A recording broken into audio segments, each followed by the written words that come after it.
Abraham Lincoln's hat. Abraham Lincoln didn't have much money, but when he became a writer, he wanted to look his best. He brought a long black coat and a tall black hat. Every day, Abe wore his hat to his new job. People noticed the tall man in the tall hat. He was friendly to everyone. When they needed a writer, they remembered him. Abe lived in Northeast. His state was mostly wilderness. Then more and more settlers came. They built houses and farms and new towns. Sometimes they didn't get along. They growed over land and animals and money. Royals like Abe could have people settle their arguments. They could have people get a fair trial in court. Abe Lincoln was a smart writer. People came to him with all kinds of problems. He had them all, but he had no problem himself. He forgot to answer letters. He forgot where he found important papers. A good leader cannot forget. Abe wanted to be a good leader, but he was not a good paper keeper. What could he do? Abe had an idea. His tall hand. He could push letters deep inside it. He could stuff notes into a leather band. When he took off his hat, the paper would remember him what he had to do. The idea worked most of the time. One day some boys played a trick on Abe. They tied a string across the street. They strung it way up high. Everyone in town could walk under it, everyone except Abe. When Abe walked down the street, the string knocked off his hat. Paper flew everywhere. He bent over to pick them up. The boys ran out of hiding. They jumped all over him. Abe laughed. He was not mad at the boys. He liked a good joke, but the trick did not stop him from carrying papers in his hat. Once a letter sent Abe a letter. Abe stuck it in his hat.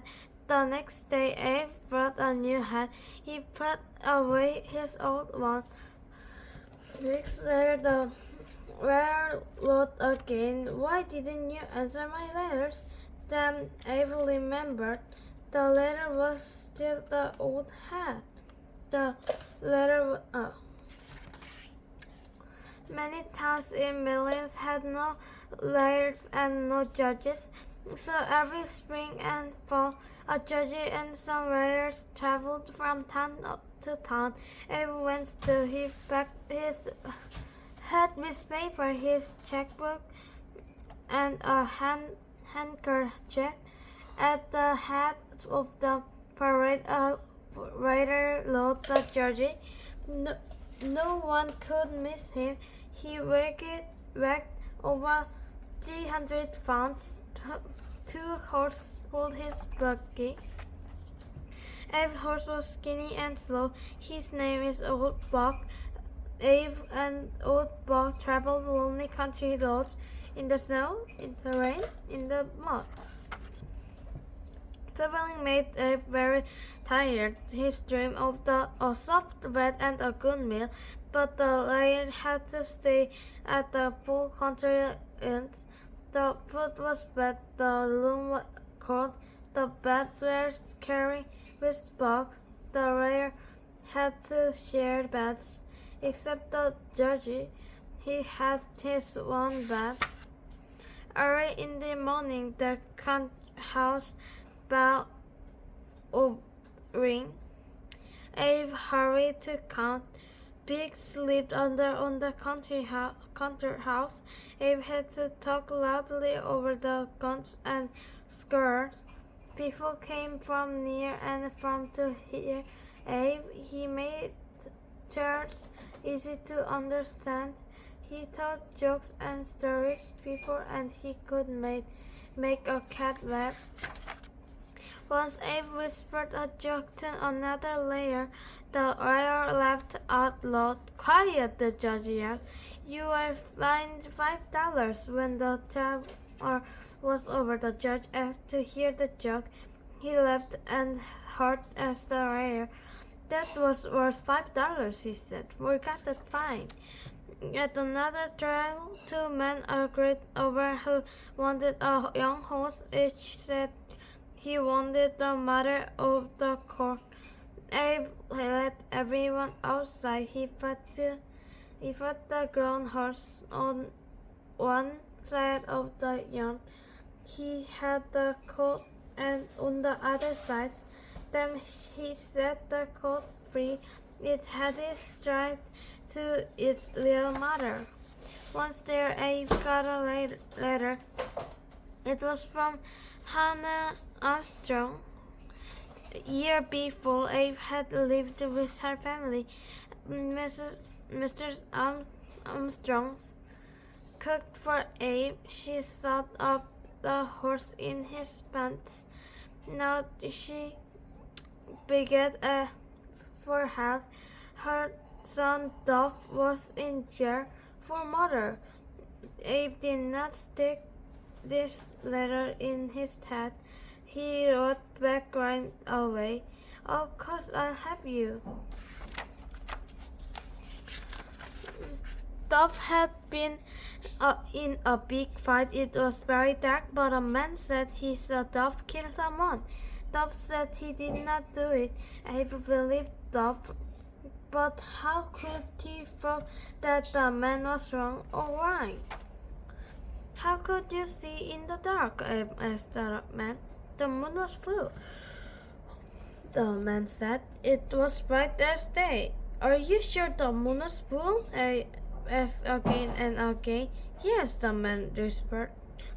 The Abe had a famous book of facts. It said there was no moon in the sky at the time of the fight. Now no one believed the man anymore. The judge set Dove free. Abe believed Sarah Berry was wrong. He stayed at loss against it, but the laws were not clear. Many blacks were trapped like slaves. Nance was one of them. She worked for a storekeeper who sold her to another man. This man treated Nance badly, so she would not work for him. Abe agreed for Nance in count. Illinois was a free state, he said. All its people was free. Whatever their color, the judge decided Abe was right. From then on, no one could be bought or sold in Illinois.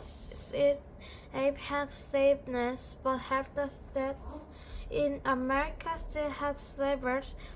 In a few years, there would be new states out west. Abe did not want slavery to spread to these states. Abe tried to get elected to the U.S. Senate. If he won, he could make laws to stop slavery. He ran against Stephen Douglas. Douglas argued that each state should decide for itself if it wanted slaves. They gave speeches all over Illinois. Thousands of people heard them. Abe lost the election, but became famous. In 1816, Abe ran for president. Stephen Douglas ran to the time Abe won. Abe grew about For his new job, he took his family to Washington. At every day, train crowd cheered the new president. Abe was ready to make his first speech as president. He carried a Torsig hat and his speech. He looked for a place to put his hat. Stephen Douglas stepped up. If I can't be president, he said, I can at last hold his hat. Abe Lincoln was a great president. He freed the slaves. He worked for their fair laws. He felt unity the nation after a long war, but he never changed his ways. He always kept important papers in his straw hat. The end. Bye bye.